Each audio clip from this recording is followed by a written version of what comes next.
The morning sun was just starting to peek over the mountains when everything changed for Maria Esperanza. She was hanging wet clothes on the line behind her small adobe house, humming a Spanish lullaby her grandmother had taught her years ago. Her two children, 8-year-old Diego and 6-year-old Rosa, were playing with wooden toys their father had carved before he died of fever the previous winter. Life had been hard since losing her husband, but Maria was determined to keep their little ranch running. She grew vegetables, raised a few chickens, and sometimes sold her beautiful embroidered shawls in the town of Tucson, 20 miles away. It wasn't much, but it was enough to keep food on the table and a roof over their heads. The first sign of trouble was the chickens going crazy. They started squawking and flapping their wings like something had spooked them badly. Maria looked up from the clothesline, wiping her damp hands on her apron. That's when she heard the sound that made her blood run cold, the thundering of horse hooves getting closer and closer. "Diego! Rosa!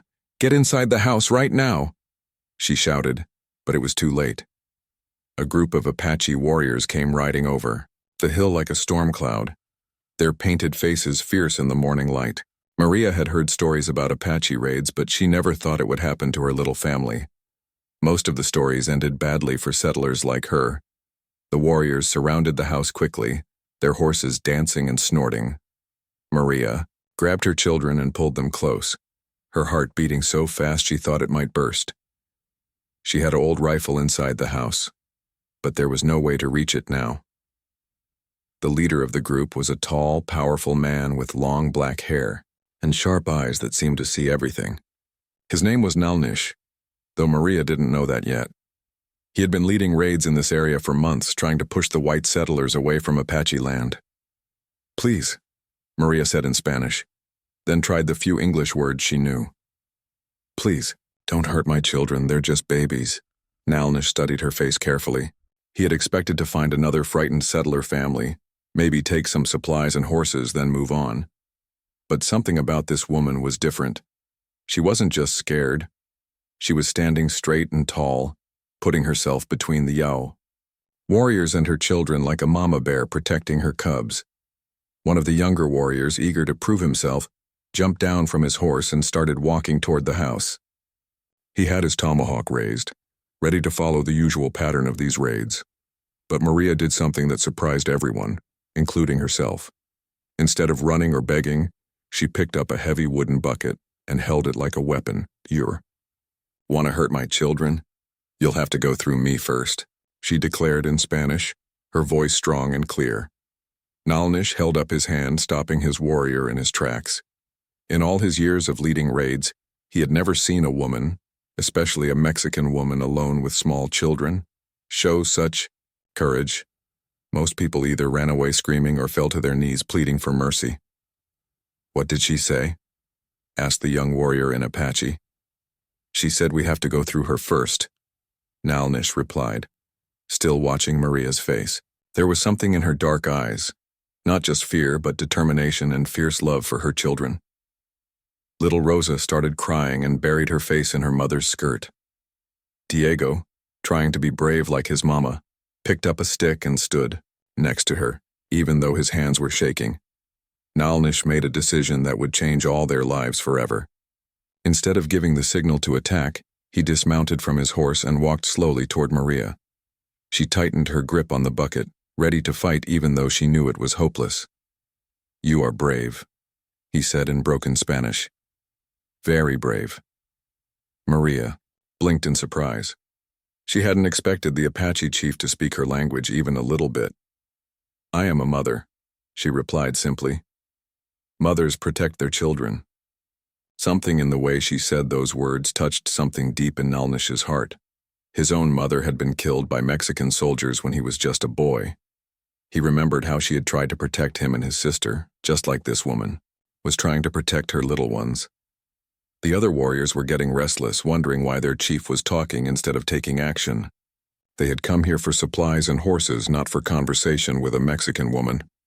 "Chief," one of them called out, "what are your orders?" Nalnish looked around the small ranch. There were a few scrawny chickens, one old milk cow, and a small vegetable garden. This wasn't a wealthy settler family. These were people just trying to survive, just like his own people. He made another decision that surprised everyone. "We take them with us," he announced. "What?" several warriors said at the same time. "The woman and her children. They come with us." Maria's eyes went wide. "What? No, please, this is our home. We haven't done anything wrong." But Nalnish had made up his mind. Something told him that this brave woman and her children would be safer in his mountain stronghold than here alone, where other raiders, Apache, Mexican or American, might find them. "You come," he said in his limited Spanish. "Safe, no hurt." The eyed, young warrior who had wanted to attack looked confused and a little angry. "Chief, why are we taking prisoners? We came here for horses and supplies." "Sometimes," Nalnish said in Apache, looking back at Maria, who was still holding her children tight, "we find things more valuable than horses." Within an hour, Maria found herself sitting on a horse behind one of the warriors, holding Rosa in her arms while Diego rode with another warrior. Her small house grew smaller and smaller behind them as they rode toward the mountains. She had no idea that this terrifying day was actually the beginning of a love story that would be talked about for generations. All she knew was that she had to stay strong for her children and find a way to keep them safe in this new, scary world they were entering.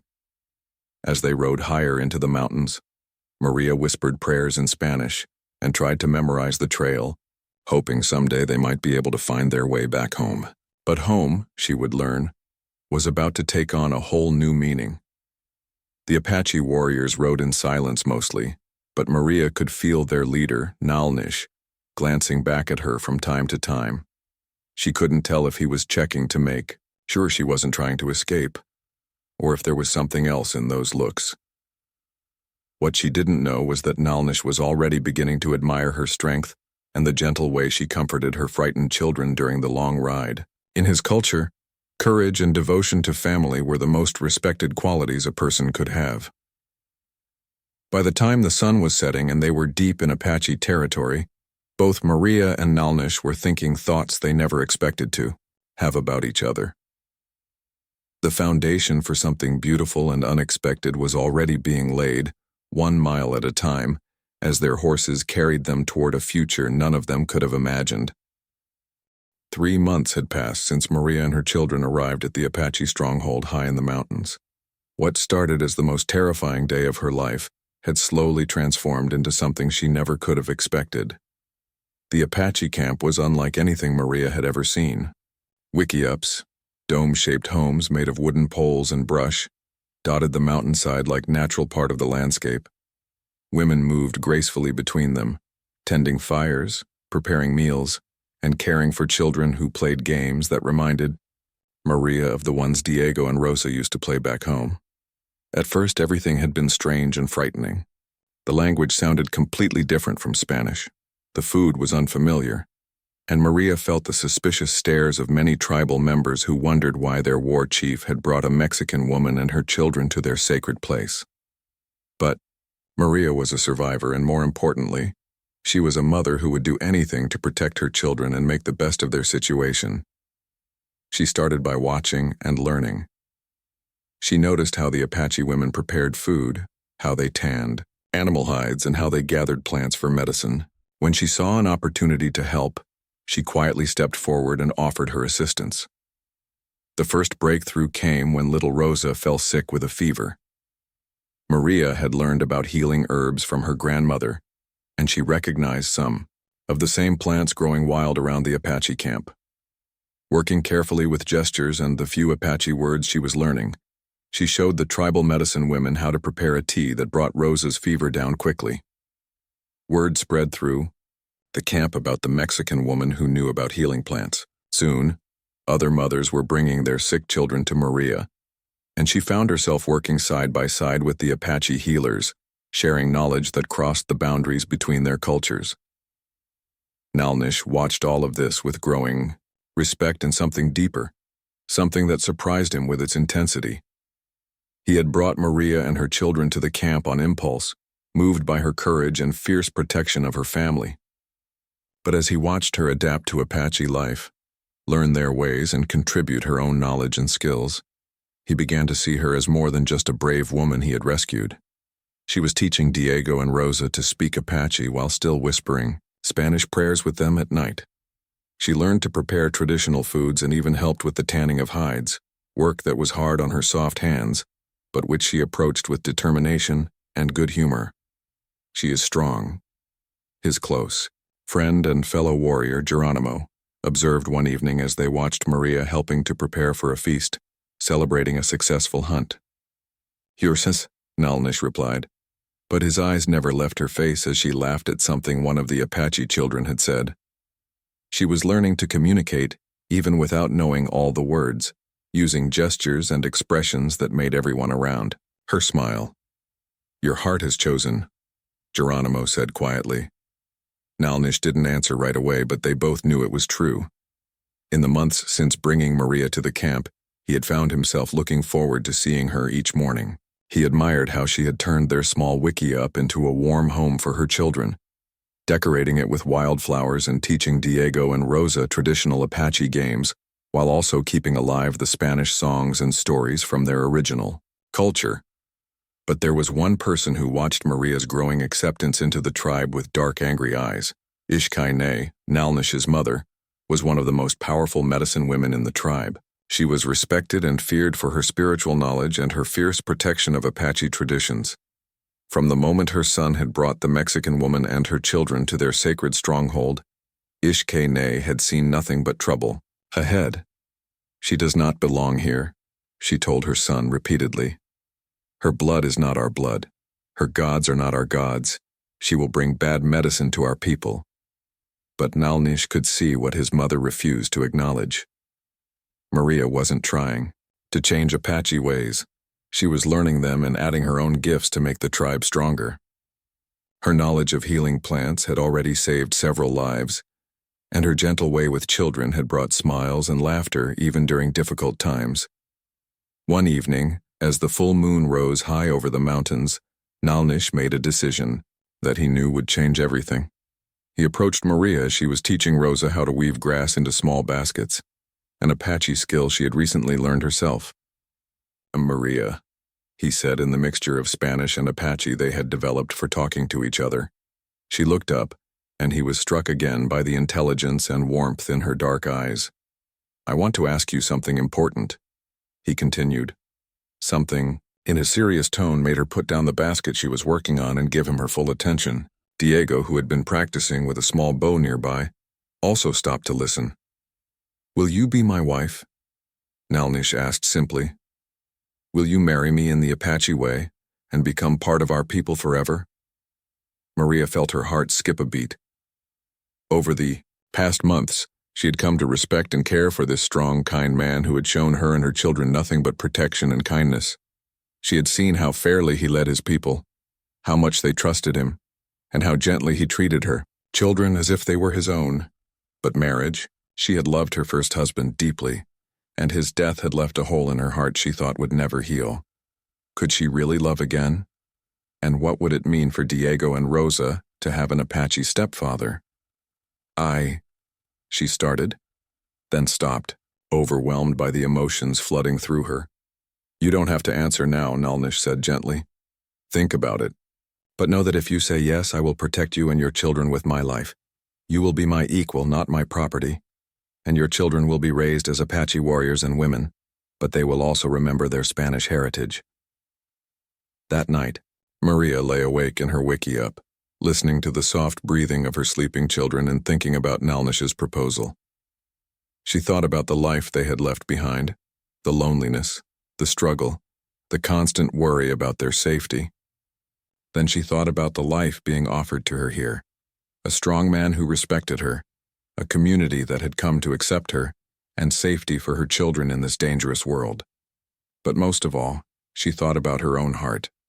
Somewhere, along the way, without realizing it was happening, she had fallen in love with the Apache chief who had shown her such unexpected kindness. The next morning, she found Nalnish preparing his horse for a hunting trip. "Yes," she said simply. He turned to look at her, hope and joy lighting up his weathered face. "Yes," he repeated. "Yes, I will marry you," she said, this time in Apache, words she had been practicing all night.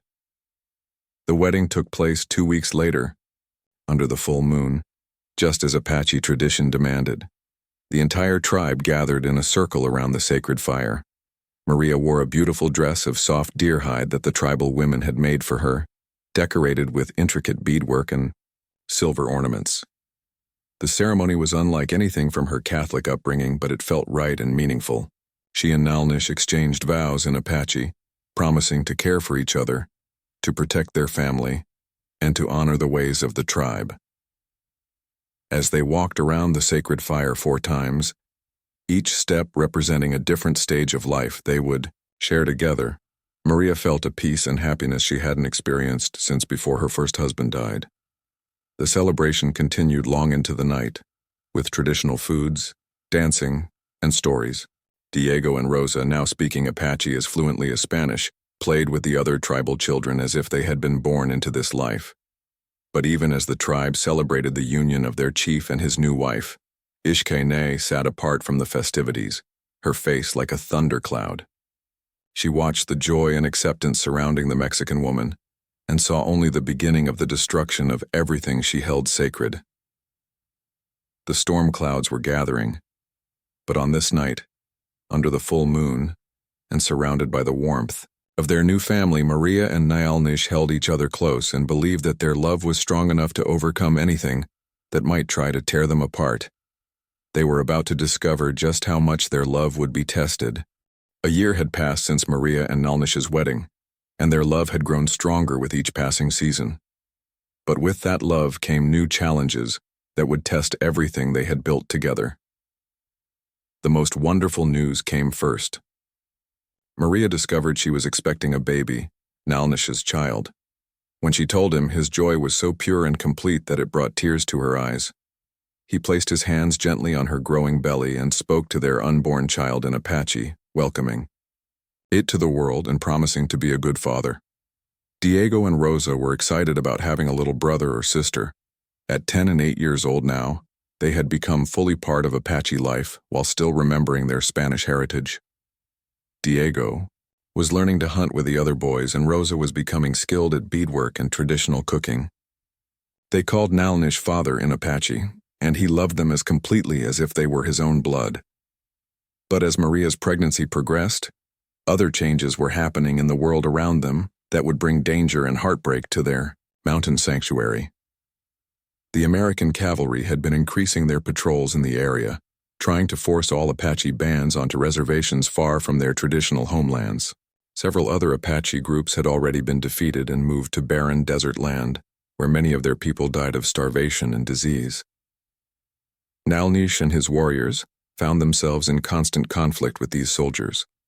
They had to range farther and farther from their stronghold to find food and supplies, and each hunting trip became more dangerous as military patrols searched for their camp. But the external pressure from the army was nothing compared to the growing tension within their own tribe. Ishkay, Nalnish's mother, had been watching and waiting for her chance to prove that Maria brought bad medicine to their people. As a powerful medicine woman, she held tremendous influence over the spiritual life of the tribe, and she used that influence to plant seeds of doubt and fear. "Look around you," she whispered to the other women as they worked. "Since the Mexican woman came, have not our troubles grown? The soldiers hunt us more fiercely. The game animals avoid our hunting grounds. The spirits are angry." At first, most people ignored her words. Maria had proven herself a valuable member of their community. She had learned to speak Apache fluently, she contributed her healing knowledge, and she had given their beloved chief great happiness. Her children had become Apache in every way that mattered. But then came the terrible winter. It started earlier than usual and brought snow deeper than anyone could remember. The hunting parties returned empty-handed week after week. Food stores that should have lasted until spring were running dangerously low by midwinter. Children cried from hunger, and the elderly grew weak from lack of proper nutrition. "The spirits are punishing us," Ishkay declared at the winter council meetings. "They send this harsh winter because we have allowed foreign blood to contaminate our tribe." Some of the warriors began to nod in agreement. Desperate and hungry people often look for someone to blame when things go wrong. And Maria's foreign heritage made her an easy target, but the worst was yet to come. In the coldest part of winter, when the snow was so deep that travel was nearly impossible, a terrible sickness came to their camp. It started with just one child, developing a fever and a strange rash, but within days, it had spread to a dozen people. Maria recognized the symptoms with horror. It was smallpox, a disease that had killed many in her own village years before. Among native tribes who had little exposure to such illnesses, smallpox could wipe out entire communities. She immediately went to work trying to help the sick, using every healing technique she had learned from her grandmother and from the Apache medicine women. She worked day and night, barely sleeping, preparing herbal teas and poultices, trying to bring down fevers and ease suffering. Nalnish watched his wife exhausting herself caring for the sick members of their tribe, including people who had begun to whisper against her. Her dedication and skill were saving lives. Several children who might have died were recovering thanks to her knowledge and tireless care. But Ishkene saw the situation very differently. "This disease comes from her world," she declared to anyone who would listen. "She carries the sickness of her people, and now it spreads to ours. The spirits demand justice." The fact that Maria herself never got sick, and that her children remained healthy only seemed to fuel Ishkene's accusations. "See how the foreign sickness does not touch her?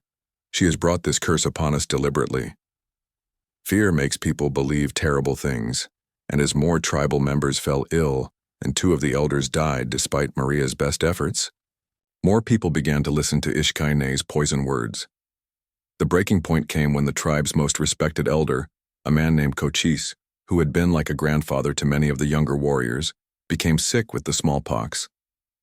Maria worked frantically to save him, staying by his bedside for 3 days and nights without rest. But Cochise was old, and his body couldn't fight off the disease.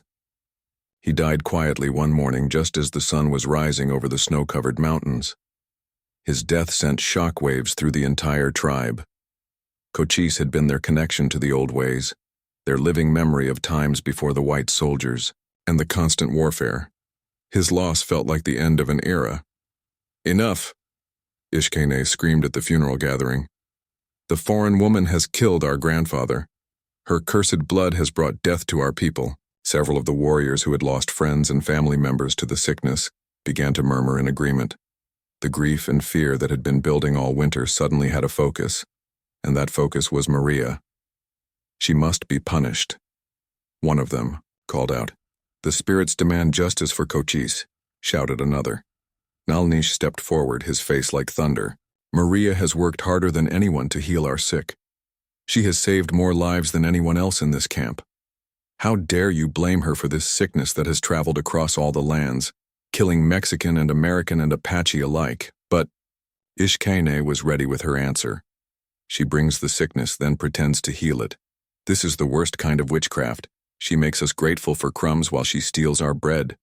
The crowd was getting more agitated.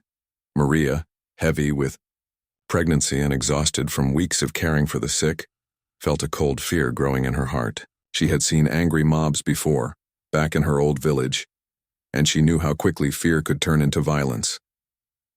Diego and Rosa moved closer to their mother, sensing the danger even if they didn't fully understand what was happening.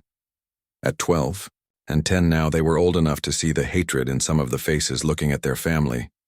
"Mother," Rosa whispered in Spanish, "are we in trouble?" Before Maria could answer, Ishkene raised her voice again. "The Mexican woman and her mixed-blood children are a curse upon our tribe. They must be removed before they bring us more death and suffering." "Removed how?" asked one of the younger warriors. Ishkene's eyes glittered with malice as she looked directly at Maria. "The spirits have shown me the answer in my dreams. Fire cleanses all curses. The foreign woman and her children must be given to the flames, so that our people may be pure again." A shocked silence fell over the gathering.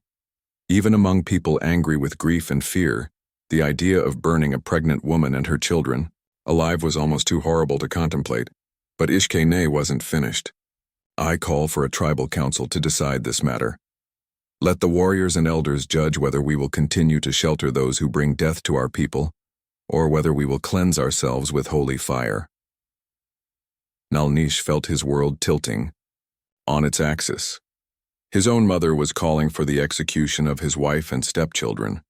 The tribe he had led for years was being torn apart by fear and suspicion.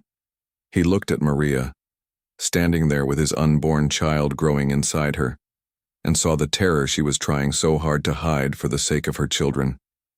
He thought about Diego, who called him father and dreamed of becoming an Apache warrior. He thought about Rosa, who sang Apache lullabies and made beautiful beadwork that rivaled the most skilled tribal women. These were his family, his wife, his children, his unborn baby. No matter what the council decided, no matter what his own mother demanded, he would not let harm come to them. But first, he had to convince his people that fear and grief were making them forget who they really were. The tribal council was set for 3 days later, when the moon would be dark and the spirits could speak most clearly. 3 days to decide whether love or fear would win. 3 days to determine whether Maria and her children would live or die. As the crowd dispersed, Nalnish took his wife and children back to their wickiup and held them close. "What will happen?" Maria asked quietly. "I don't know," he admitted.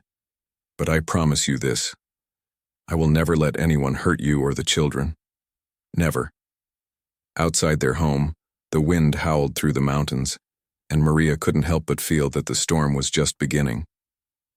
The 3 days before the tribal council passed like a nightmare. Maria tried to go about her daily activities, cooking, caring for Diego and Rosa, helping with the remaining smallpox patients. But she could feel the eyes of the tribal members on her everywhere she went. Some faces still showed kindness and support. There were women whose children she had saved from the sickness, warriors who respected her courage and her healing skills. But there were others whose expressions had turned cold and hostile, people who now crossed to the other side of camp when they saw her coming. The tribe was splitting apart, and Maria knew she was the cause of it. No matter how much Nalnish reassured her that none of this was her fault, she couldn't help feeling guilty for bringing such division to these people who had welcomed her and her children into their lives. On the second night, a group of tribal women came to visit Maria in her wickiup.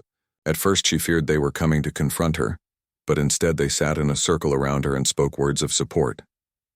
"You saved my baby when the fever nearly took him," said one mother, placing a beautiful beaded necklace around Maria's neck.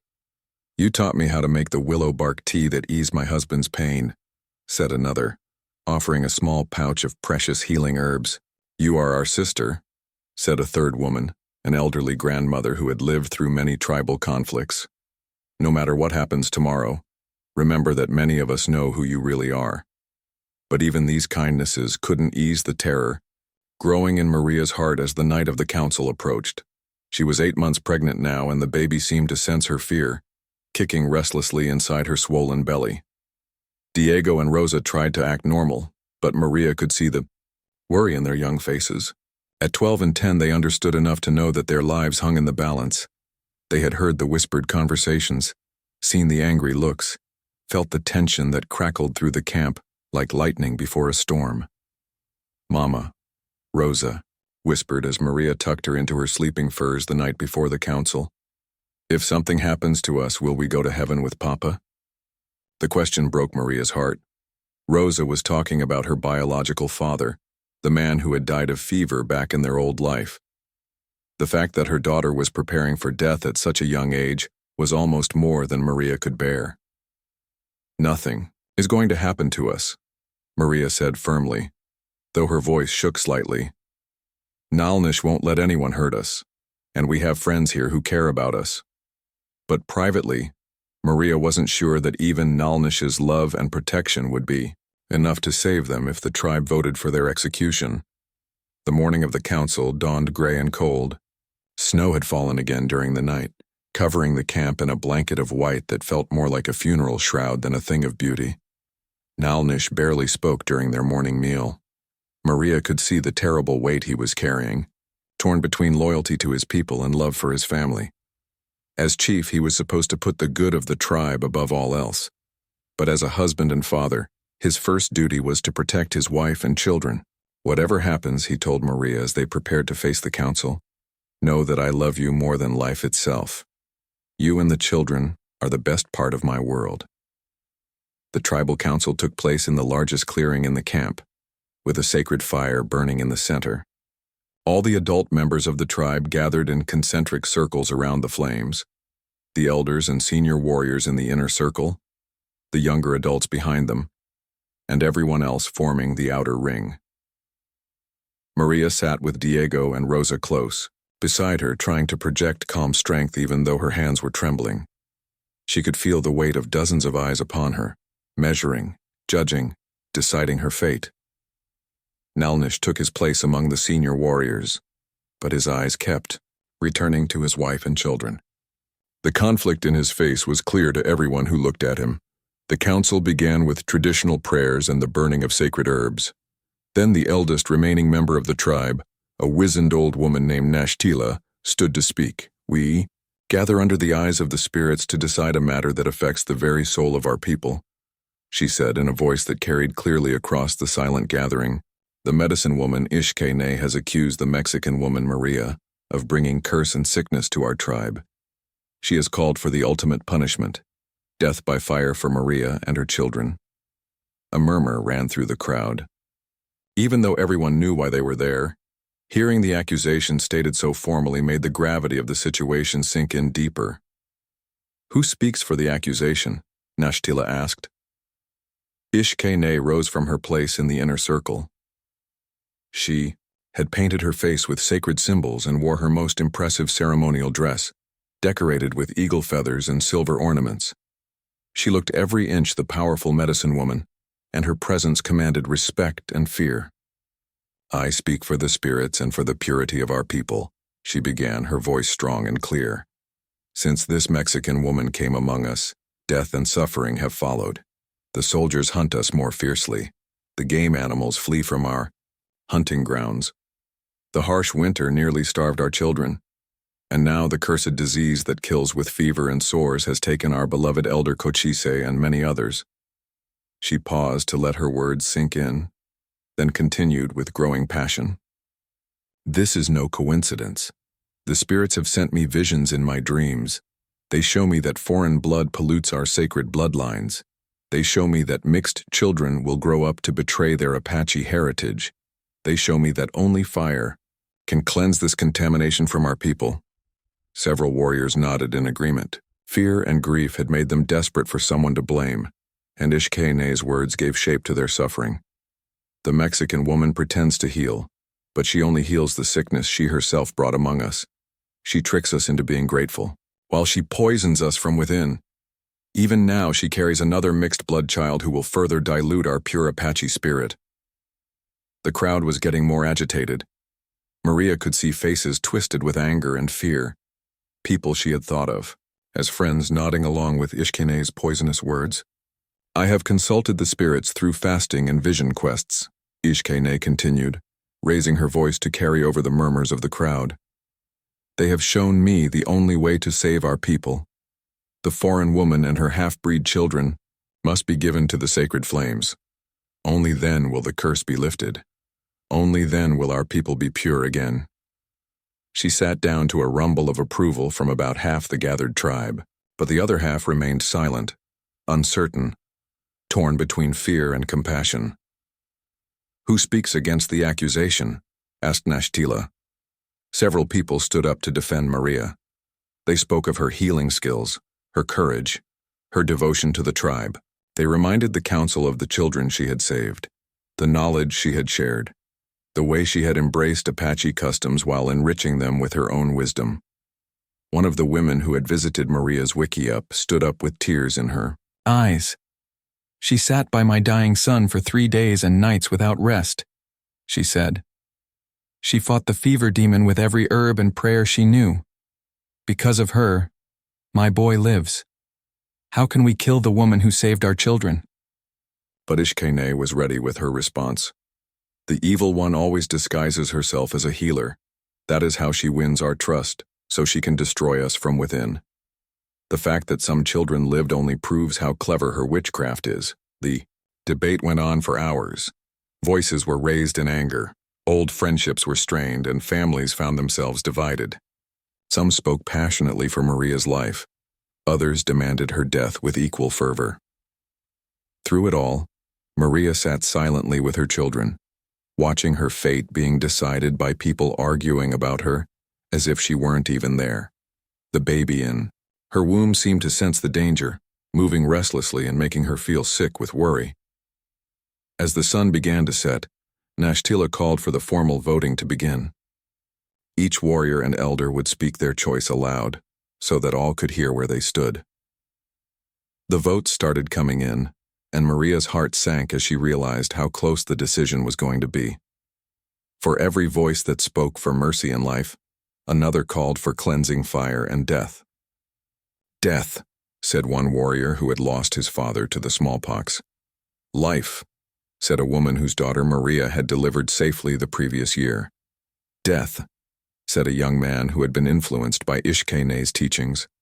"Life," said an elder, who remembered Maria's kindness during his own illness. Back and forth it went, the votes splitting the tribe almost exactly in half. Maria kept count in her head, her heart pounding harder with each decision that brought them closer to the final tally. With only a few votes remaining, the count stood at 13 for death and 14 for life. Just one more vote for life would save them.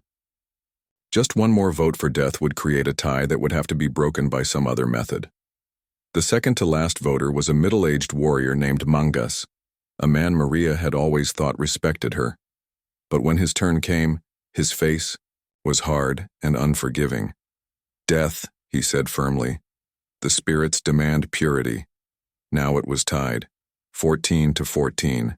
Everything would depend on the final vote. That final vote belonged to Nalnish.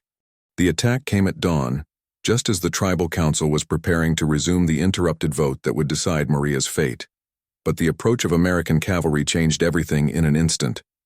"Everyone to the defensive positions," Nalnish shouted, his voice carrying across the camp as warriors grabbed their weapons and women gathered their children. The months of increasing military pressure had finally led to this moment. Someone, perhaps a captured Apache from another band, or maybe a Mexican traitor, had revealed the location of their mountain stronghold. Now soldiers were climbing the steep paths that led to their sanctuary, armed with rifles and cannons that could destroy their entire way of life. Maria clutched Diego and Rosa close to her, her pregnant belly making it hard to move quickly. Around her, the camp erupted into controlled chaos as people who had been ready to condemn her to death just hours before now worked together to defend their shared home. "This way," said Nashtila, the elderly council leader, taking Maria's arm and guiding her toward a sheltered area where the other women and children were gathering. Despite having presided over the trial that might have ended in Maria's execution, the old woman's instinct was to protect all members of their community. When faced with outside danger, the battle that followed was fierce but brief. Nalnish and his warriors fought with the desperate courage of people defending everything they held sacred, but they were outnumbered and outgunned. The American cavalry had brought howitzers that could destroy wickiups from a distance, and their superior numbers gradually pushed the Apache defenders back toward the center of the camp. By midday, it was over. The surviving Apache warriors laid down their weapons, and the soldiers began the process of preparing the entire tribe for forced relocation to a distant reservation. But in the aftermath of the battle, something unexpected happened. As the tribal members were being gathered together for the march that would take them away from their mountain home forever, many of them began to look at their recent conflicts in a new light. "We spent our energy fighting each other while our real enemies surrounded us," observed one of the warriors who had voted for Maria's death. Maybe the medicine woman was wrong about where the real danger was coming from. The smallpox epidemic that had caused so much fear and suspicion was revealed to have started when an infected blanket was traded to them by a Mexican merchant, not brought by Maria. Several tribal members came forward to admit they had known this all along but had been afraid to contradict Ishkene's accusations. As they prepared for the long journey to the reservation, Nalnish made a decision that surprised everyone, including Maria herself. "I won't go," he announced to the commanding officer. "My family and I claim the right to leave the tribe and make our own way." It was almost unheard of for an Apache chief to voluntarily separate himself from his people, but Nalnish had realized something important during the battle and its aftermath. His first duty wasn't to a tribe that could turn against innocent members based on fear and superstition. His first duty was to the family he loved. The army officer, eager to avoid any complications that might provoke further resistance, agreed to let Nalnish, Maria, and their children leave peacefully. They were given safe passage out of the territory, with the understanding that they would never return to lead raids against American settlements. But before they could leave, there was still unfinished business to resolve. That evening, as the tribe prepared for their final night in the mountain stronghold, the interrupted tribal council was finally reconvened, not to decide Maria's fate. The approaching army had made that question moot, but to settle the spiritual and emotional conflicts that had torn their community apart. The council fire was smaller this time, and the mood was very different from the angry, fearful atmosphere of the previous night. The reality of losing their homeland forever had put their earlier disputes into perspective. Ishkay was the first to speak, and her words shocked everyone who heard them. "I was wrong," she said simply, her voice barely above a whisper. "I let my fear and pride blind me to the truth. The Mexican woman did not bring curse to our people. I brought curse by turning us against each other when we should have stood together." The confession sent murmurs of surprise through the gathering. Ishkay had never admitted to being wrong about anything in all her years as a medicine woman. "The spirits did not send me visions demanding Maria's death," she continued, her face streaked with tears. "My own hatred and jealousy created those visions. I was angry that my son had found love and happiness with a woman who was not Apache, and I used my position as medicine woman to justify my personal feelings." She looked directly at Maria across the fire, her eyes full of remorse. "You are a good woman and a good mother. You brought healing and knowledge to our people. You made my son happy in a way I had never seen before. I should have welcomed you as a daughter, not persecuted you as an enemy." The impact of Ishkay's confession was immediate and profound. Several of the warriors who had voted for Maria's execution stood up to change their votes publicly. "I was wrong," said Mangas, the warrior whose vote had created the tie. "Fear made me stupid. Maria has never been anything but loyal to our people." One by one, others followed, until it was clear that if the vote were held again, it would be overwhelmingly in favor of mercy and life. But perhaps the most important words came from Nalnish himself. He stood slowly, his tall frame silhouetted against the flickering flames, and when he spoke, his voice carried the authority and passion that had made him a respected leader for so many years. "My people," he began, "today we lost our home. Tomorrow we will be scattered like leaves in the wind. Some of you will go to the reservation, some will flee to Mexico, some will try to hide in the deep mountains and continue the old ways." He paused, looking around the circle at faces he had known all his life, warriors he had fought beside, children he had watched grow up, elders who had taught him the traditions of their ancestors. "But before we part, I want you to remember something important. Our strength never came from keeping others out. Our strength came from the courage to include the best parts of different worlds in our own lives." He gestured toward Maria, who sat quietly with Diego and Rosa on either side of her. "This woman brought healing knowledge that saved our children. Her son Diego fights with the heart of an Apache warrior. Her daughter Rosa makes beadwork as beautiful as any in our tribe.